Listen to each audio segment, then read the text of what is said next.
खुलुमबाय गिबियावनो गासिबो रादाब सालायगिरि रादाब फोसावगिरि नोंथांमोनखौ आं गिबियावनो आंनि गोसो गोरबोनिफ्राय बरायग्रोनानै लाबाय। दा दिनैनि प्रेस मिट खालामनायनि गुबै जाहोनानो जाहैबाय जोंहा दाखालि मास मोननैनि सिगां आंजों आरो जोंहा रौतानिनो प्रदीप बसुमतारी बिथाङा सासे फालांगियारि, बिथाङा हार्डवेयर दखान दङ। दा बिथांजों आंहा माखासे हा बायलाय फानलायनि माखासे जाहोन जानानै थांदोंमोन।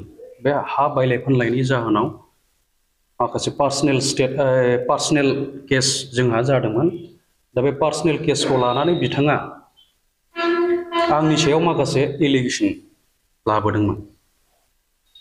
माखासे राजनितिक दोलोनि माखासे जोंहा आं बुंनो गोसो गैयामोन, जोंहा बड'फा उपेन्द्रनाथ ब्रह्म बिथांनि मुंखौबो आंनि बे पार्सनेल केसआव बिथांमोनखौबो इनभल्भ खालामनायलाय आं गोसोआव दुखु मोनदोंमोन।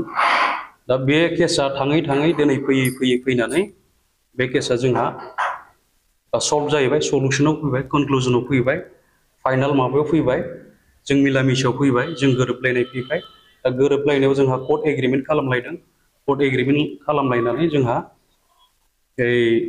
बिथांनिफ्राय जेनेबा 30 लाख थाखा आं रां लानाय जादोंमोन माखासे जाहोनाव हा बायलाय फानलायनि केसआव।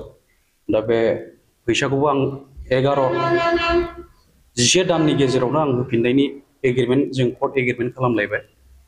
दा बे एग्रिमेन्टखौ खालामखांनायनि उनाव दिनै मिला मिसा जानानै फैबाय। बे मिला मिसायाव जोङो दायो मोनसे आं आपत्ति लाबोदों बिथांनि सायाव, आंनि सायाव थांनाय 23 मार्चआव आंनि सायाव एलिगेसन लाबोदोंमोन।